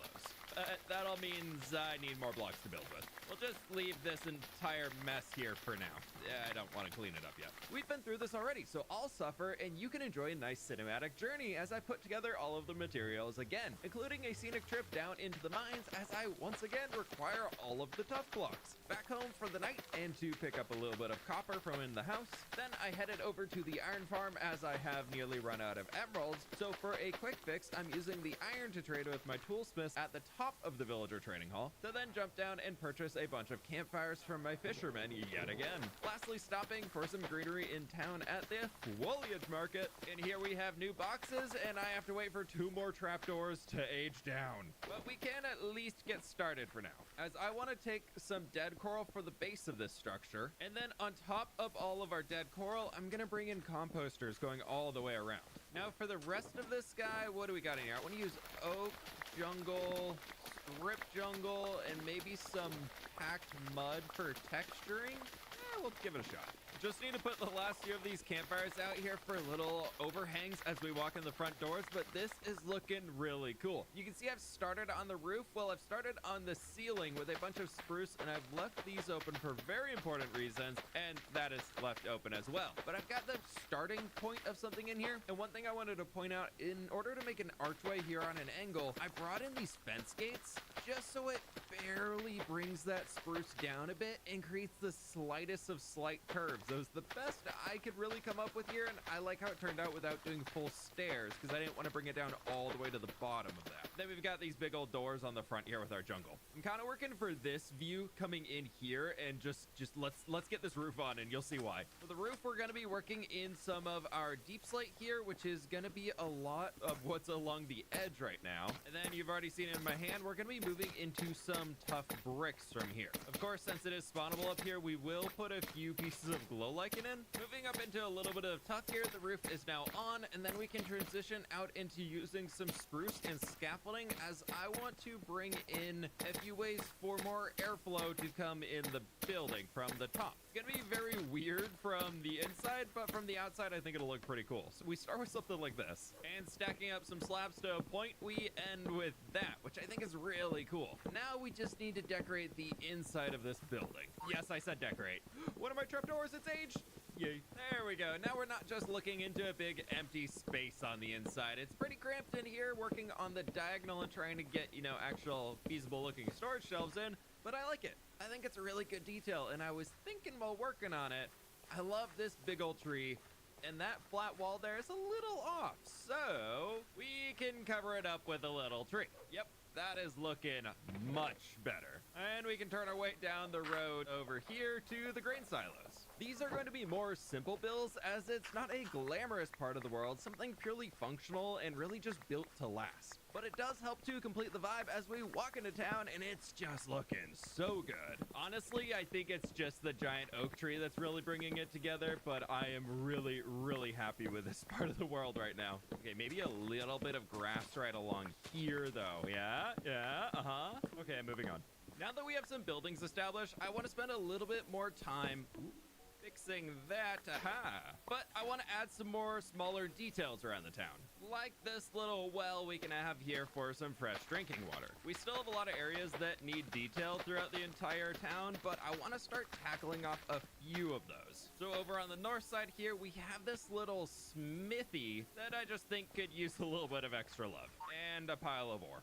This is looking much more full, and maybe we can reinforce the ceiling a touch there. And then down here, I brought the dirt up as I want to add in a retaining wall going across this section. I don't know quite what I want to put down here yet, but I thought it'd be nice to give them a little bit of a backyard section before it's just it was previously really unbuildable and just sloping all the way down. So if you have ideas for this, let me know in the comments. I'm really just jumping around here, but I want to also fill in this backyard area over on the south end with a little garden and some hanging plants with one of our fruit trees out front. This is looking really good. I've also added in a space for a carpenter or so like a wood chopper to work over here. I need to get the statues data pack working again and throw like an iron axe or something into that would be really cool. And then also really cool, I added in a small little dog kennel right over here, so we can maybe put a pup right in there. Yes, we can put a pup right in there, because over in the city I still haven't moved them all. Look at all these dogs. I would like you and you. Which puppy are we gonna get? That one. Okay, come here, buddy. Oh, look at him. He's so adorable. Okay, I don't want him to suffocate in a block somehow, so we're just gonna move him right here for now. Oh, he's so cute. Look at him. Oh my god, I love it. Also been working on this back pathway that I installed a little while ago, so we got some greenery along here that's looking pretty good. Still no idea what I'm doing with the land that is currently the shulker mess, but we need something out here. You might have caught it in the background as well with these two grain silos. I know I want to farm up here, and I actually had the materials of accidentally gathered enough for a third, so I put it right over there for now, where we'll put some houses around it and big fields and things. I think will look pretty cool. Right, I can't stop building. This might turn out to be a really long episode, but I am having so much fun working in this area right now that we're working on building out a tent.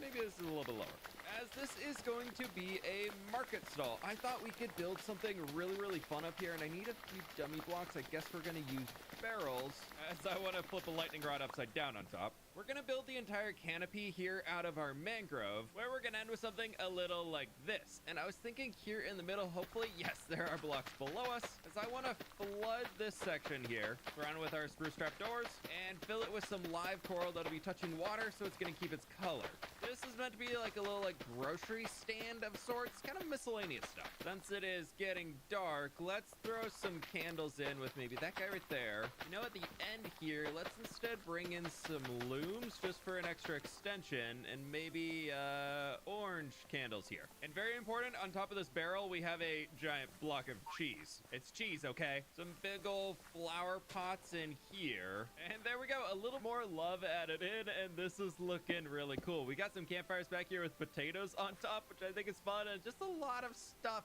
all the way around. And I also decided to decorate this little balcony up here. Ow. Of course, I had extra plants on hand, so they have a lot of plants on their balcony. I like plants, okay? So we're adding a lot of plants all over the place. With that, I am out of time on this episode, my friends. Thank you so very much for the support. Click the like button down below if you did enjoy. And before we leave, one, make sure to subscribe. Two, leave a comment down below. What type of market stalls should I fill out this area? I want to add add probably 6 or 7 more of them in here. And our next project, well, that's gonna kick off where that beacon beam is, as we are digging out the massive river leading all the way to the ocean. Yes, from the map, that is all the way down here, through this mountain, over that way, and out to the ocean there. So I got a lot of digging to do.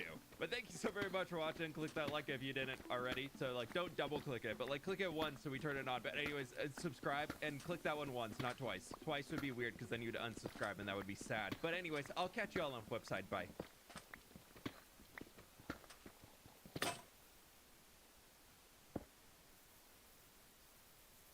Have you ever wondered what people actually do in a Minecraft Forever world? Well, today I'm going to show you what I've been doing over the last 500 days in my 3-year-old hardcore Minecraft world. This is the most ambitious project I have ever attempted in a single episode, as I am trying to connect the city harbor of Path out to the ocean for the sake of lore, which means I need to carve a river over 3,000 blocks long through this entire landscape, clearing multiple millions of blocks to explain how this immovable Minecraft boat could theoretically move across the world. So yeah, please be sure to click that like button, as I've spent over 200 hours on this project, and be sure to subscribe so you don't miss out on where all of this goes.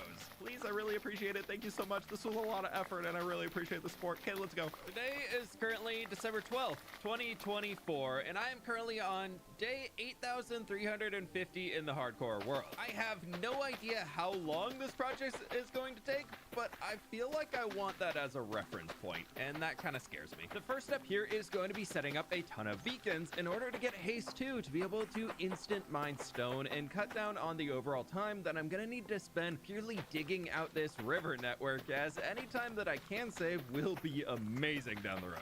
Or down the river? Huh?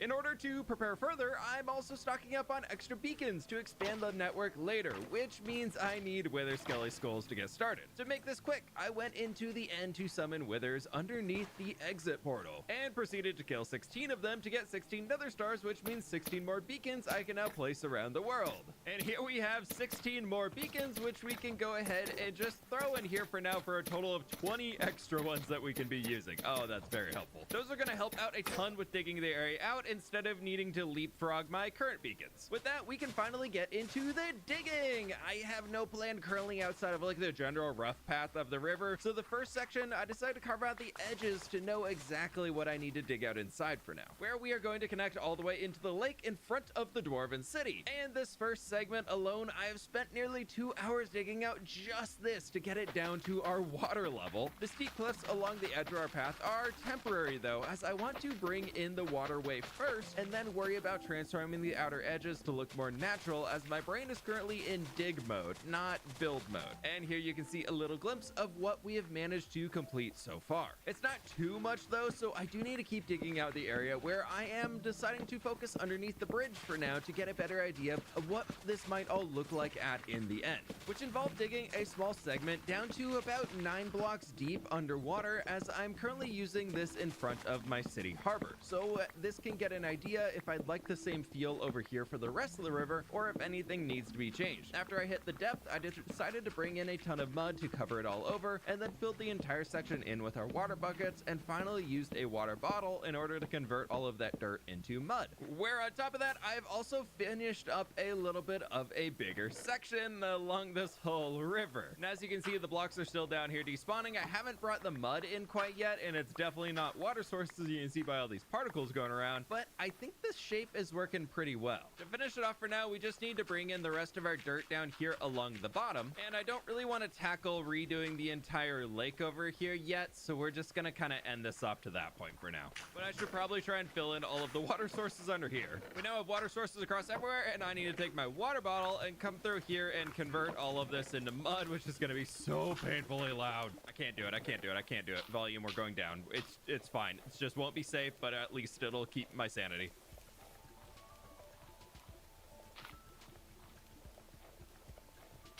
And there we go. That's the last piece of mud we need throughout this area. The beacon is going to be staying for now. As well, I still have to clean up the sides. And for safety, let's bring that back up here. Stayed kind of sane doing that, and that looks pretty good. I think overall the depth that we get back there is still definitely dark, and the squid's already spawning. So, certified Minecraft River. Perfect. But now I do have a bit of a problem already on this project. No, it's not the fact that I've broken nearly 7 tools already, or that I'm going insane with the water bottle sound effect. It's the fact that every single one of the 21 original shulker boxes I brought with me are full. And the 6 extras I brought over, also full. The 9 extras that I brought over, also almost full. As you can see, we're getting a lot of materials out of this, and I do not have the space to store all of it. I'm loving how much dirt I'm getting, though. That is very nice. But I have a problem. In order to fix this problem, we need to go on a side quest to the end, but my elytras were pretty busted along with all my tools, so I decided to fix these all up at the LA Experience Farm before moving out.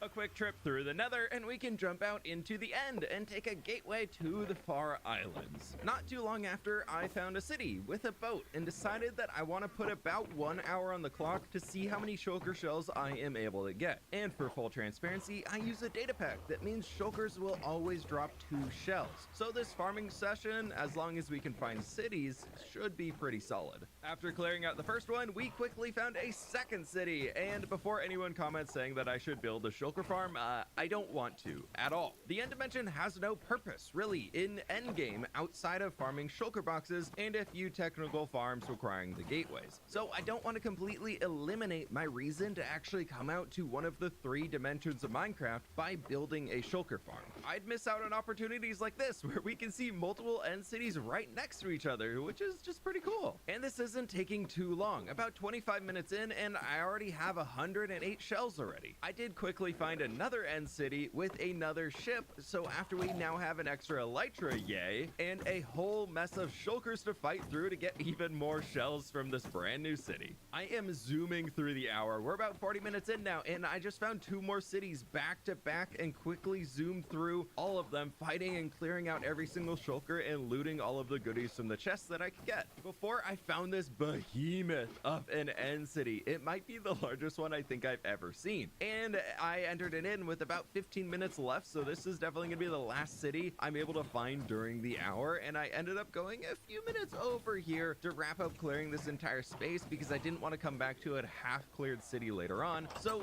we have a lot of shulkers to fight throughout this entire place and the network of all the different connecting buildings, and we cleared them all. Then I took a trip back towards the middle island and found a gateway to jump home. Back at the end, we have ourselves 5 stacks and 10 shulker shells after an hour and 10 minutes of end raiding. Oh, that's a great way to go. I will eventually create the entire shulker plains biome, but for now I'm crafting 24 of them to add to the mess that I've already placed down here for the digging project. Right back into the digging, I spent another 90 minutes trying to finish off the smaller river leading into our main network, where all of the water is now in place, and thankfully, as you can see by this big cascade, we have found a fairly massive cave network down here, which means so many less blocks that I need to dig, and that is great news.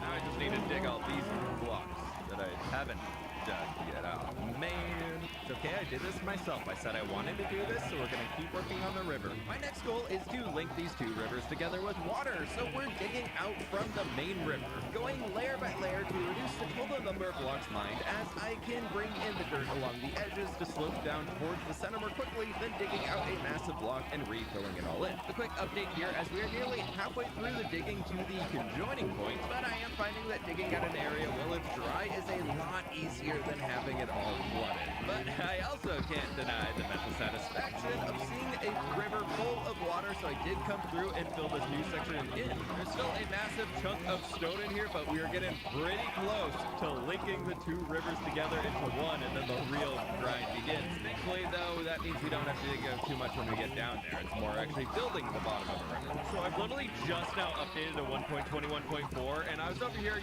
refilling my rockets, gonna grab some emeralds. A lot of my mods are updated, and this dude literally just spawned right there. Look at this! He has pale oak saplings. I don't have to walk anywhere. He just gave me the new tree type. The sun hasn't even set yet. It's been less than 1 day, and he just showed up and traded me the new sapling. Is it 4 saplings to grow it? Yeah, look at those. I need to make them bushy still. Be right back. There we go. That is so much better. Got the bushy leaves back in. Oh, new texture pack update out for supporters too. It's in the Discord. Now, speaking of the new Pale Garden, I need a break. I've been doing this for a long time. Now, looking at a seed map, I should see one. Yes, right. No, that's my face. Right here. Check that out. I wonder if there's a... This thing is so tiny. This is so tiny. Hey, advancement cat, look at me. Oh, good job. Oh, is there a creaking heart in here? Please? Oh, I gotta wait around till the nighttime to find it. Oh, man. Since it was the middle of the day, I decided to hang around and gather up some leaves and chop down a few trees so that we could wait for one of the creaking to spawn. The sun is going down now, and I've got a decent amount of stuff here that I've picked up so far, and it is so eerie being in this biome when everything... Oh my gosh, there's one behind me. It already spawned. Where the... That's a... Whoa, I should probably look at them, right? That's... I was gonna say it's really eerie not having color. So he's from there. And... Oh, no, follow me. You're also... Are you both? Ah! No, okay, you're from different trees. You're from different trees. Can I just bring my buddies home with me? Nope. Ooh, resin. Oh, I forgot. And big time red light. Oh, that counted as killing him. Oh, ooh, finding out new things. Okay, cool. Explored the new update. Yada, yada, yada. I got a river to dig. Let's get back to it. We're going to be revealing that massive cave here soon, but for now, I really want to focus on just expanding this out and see if we can maybe get the water connected all the way over there. Oh, it'd be so cool.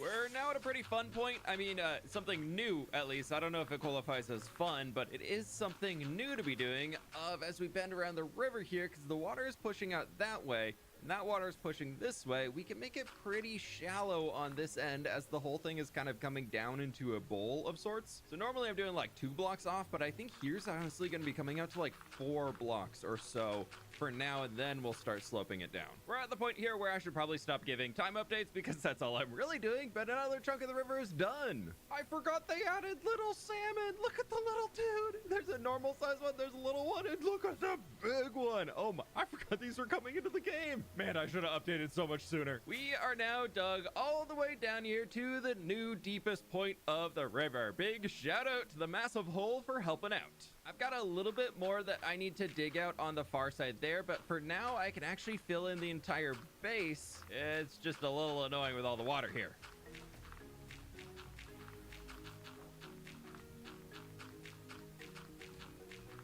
All of the dirt is now in place, and time to fill it in with the water to get rid of all of the grass. I added in all of the water to our river, turned my game sounds down to 1%, and got to work converting all of the dirt into mud using a bottle of water, as for some reason, this is louder than the Ender Dragon. Taking a moment to look back, however, we started here with the dirt river, and now we have ended here with the muddy river. But, you know, as a little bonus, I also added in the seagrass with bone meal, and it's looking so good. You have no idea how happy it makes me that the salmon naturally spawn in the river. They just add so much, ignore the squid, they just add so much life to the area.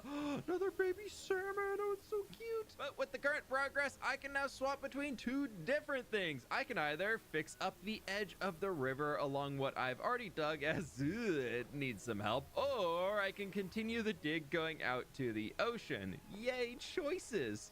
Digging here or digging there. Let's go dig here. With the 2 rivers merging together, I'm trying to make it a little bit wider from here on out, but of course that means more digging. And I have once again broken all of my tools from said digging, so I made a quick trip back to my base and to the LA Silverfish Experience Farm that I've set up to quickly repair everything. Now, flying back into the river valley itself is a really cool experience now, just to see how much we've actually done on this project. But there is still so much left to go with all of the digging, so I decided to set off to build up a bunch of beacons going down the rest of the valley all the way out to the nearby village that we're eventually going to be digging through. And I am really happy that I went end raiding earlier, as I have run out of space yet again. So I crafted another 24 shulker boxes for the monster to grow even further and placed them all down. These are all going to fill up very quickly, as I first want to clear out the trees across this entire valley so I can easily focus on digging out all of the dirt and stone. Then I decided to just get right back into it, shaping out the river and digging down a massive section of the land. It's a bit annoying needing to tool swap between the shovel and the pickaxe, however, and it slows down the mining process overall, so I decided to just clear off all of the dirt on top first for this entire section until we hit the mountain, so then I can just focus on the stone. Where, unfortunately, as the terrain is getting taller here, the time it takes to mine out each row is taking even longer, but at least progress is still being made. Look at the map now for all that we have done with our river coming through here. We are making really good progress moving throughout the entire valley. And I currently have 3.5 pickaxes left that I want to mine through before I repair up everything, but unfortunately, all of these shulker boxes are completely full of stuff. All the stone is just getting left on the ground for now. Back to more digging I go. All 3 pickaxes are now super dead, and I got a lot of this dug down, but to even reach water level, we have so much more digging to do. Oh, progress though. Little bit of progress. That's gonna take forever to dig that mountain down. Why do I need to remove all of that? Ugh. To make the allay farm even faster, I took the time to duplicate some more allays and lock them in the farm all over again. A few minutes later, and all of the tools are now fixed up for more digging. We are currently on day 8,467, meaning I think I'm like 130 days into just straight digging out the river here. So I think my plan is, for as far as we have there, let's take it all the way down. We'll get the riverbed section itself dug out, and then I want to start working on the area surrounding it after we bring in the mud and basically get everything caught up to here for what I've already done on the first section of the river. After that, then we can start working on the sloping up the sides, because I need to actually see some of this finished. I need some light at the end of the tunnel. I thought this section was going to take me like another 30, maybe 40 minutes max, and I'd be like, hey, look, we did it all. Wow, we did it all. It'll be like maybe 1 or 2 pickaxes here, but I've been here for much longer than that to get down to water level on this section. At least that's a majority here. At least there's only like 9 blocks max that I'm gonna go down. There we go. The last blocks of this stretch are dug out. Woohoo! No thank you, very busy. And I broke 4 pickaxes all the way down to nothing. That is looking pretty intense. Now we need to actually get the riverbed flowing throughout here. And I'm thinking we come back over to this side to start in the morning. Oh, look at all those respawns. Yeah, that's how many days it's been since I logged out. On to something much more fun, as now I can actually empty some of my shulker boxes by placing in all of the dirt for the riverbed itself as I clear out each layer, which gets thinner and thinner going down across the entire riverbed, which of course, yeah, filled up with stone, but that's fine. I've also filled in this first half here with water source blocks going all the way down, pretty much to where the stone pillar is. And then I realized digging while underwater is a massive pain in the butt, so the rest of the riverbed is going to be dry until it's completely dug out. I have also started up here digging out the southern edge of the path where the river is going to follow on this side, going all the way until we reach the village. I was going to dig out the northern side, but I've run out of storage. Yet again, I have no empty shulker boxes over there. They're all full of stuff. So we are just gonna make a ton of boxes, fill all of this dirt in there, and expand the mess even further. Yay! Oh, it's so fun. Look at me, shulkers. We have full of stuff now. I'm sure the next clip is gonna be me saying that I've filled up all these. I'm out of shulker boxes again. They're all full. Every single one of the new boxes I brought over is already filled up with blocks. And I kind of forgot to mention this. We passed 2 million blocks mined with the pickaxe, like a 196,000 blocks ago. But hey, we hit it. I'm making good progress on this section of the river dig, as I brought the mountain down a ton already. All of the dirt is off the top, and we are connected to the village. But I am at the point now where every single 3-layer chunk that I'm digging out is pretty much taking an entire netherite pickaxe worth of durability to do it, so this is a massive grind right about now. Do you want to see 160,000 blocks disappear in 8 seconds? Well, you just did. Oh, that wasn't cool enough? Okay, let's bring that up to 200,000 blocks and a dirt riverbed, where we are now all the way out here up to the village. Still a good distance to go, but oh my gosh, I'm on day 8,573 right now. The water sources are definitely slowing it down, so I'm not really filling in all of that stuff right now, but instead I need to come through here and clear out all the trees so I can work through this next section. I'm definitely having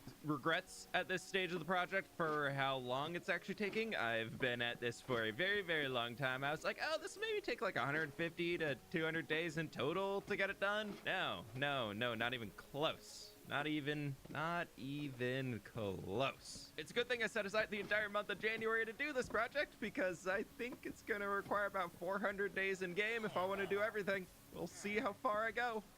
That's my current guess right now. To make way for our nature, I have removed the rest of the Minecraft nature all the way out to the ocean. Every single tree is now gone for the final track that the river needs to go through.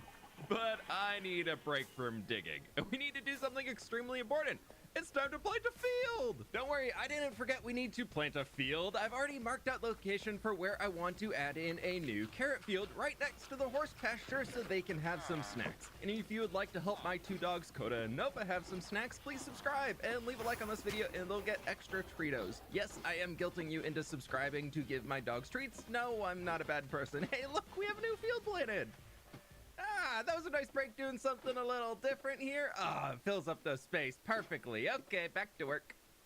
Through the trees. I still need to dig a lot at the end of the river here to connect out to the ocean over there. We can finally see it, but I need a break from that. So let's instead go back to digging over here at the front of the river. Just like how this region started, I transformed the mountain and turned it into this plains biome for all of our farming needs. I am using the same method here, where I jumped into a creative copy of this world, did some terraforming using Axiom, and brought it back into this world using Lightmatica. So now to help my brain focus on diggy time, I just need to destroy all of the blocks that are highlighted with purple and red in order to save a ton of time on the design in the end. Before we get into clearing all of this, I do want to texture the river edge as well. So I ran over to pick up a shulker box of mud and a shulker box of muddy mangrove roots. With those ready, we can jump back into clearing the space by first chopping down a whole forest worth of trees, as we have a lot of terraforming that needs to be done. Where I am going through first to remove the dirt layers on top to reveal the stone and carve out the cliff face further back against the hillside, and sloping up with some grass away from the river to create a river basin feel. Of course, adding in the mud along the water edge for that slight bit of detailing.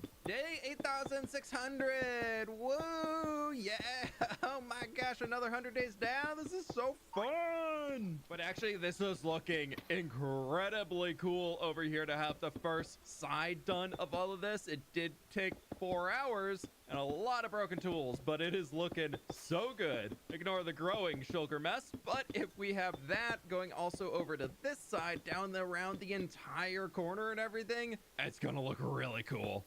I just kind of need a new tool here, and I am out of non-silk touch shovels. Okay. The farce of the river is now mostly done as well, at least near the bridge down here. So we can finally do something very important and finish up the backside of the build. I just want to take all of the tuff, fill it in here so it looks like it's disappearing back behind the rock wall itself. Ooh, please. Perfect. There we go. The backside of the build is now done. Just back to the river itself. One time I try and smash my face into something, I don't smash my face into it. Oh man. Finishing up that second side, I also threw in the exposed stone rocks for the third portion. From there, I jumped back to the front of the river as it was outside of beacon range and wanted to just get that painful part over with. This is really starting to go somewhere here, but I am down to my last Silk Touch pickaxe again. So I'm gonna tackle as much as I can throughout here before I need to go repair it again for the 100th time of this video. There goes the last of this pickaxe, almost completely broken now. And with Lightmatica on, this is how much still needs to be dug out. This last guy actually made it a good way. No, I don't know if we're building that tree. It was there for tree for scale. Dropping all my stuff off here at another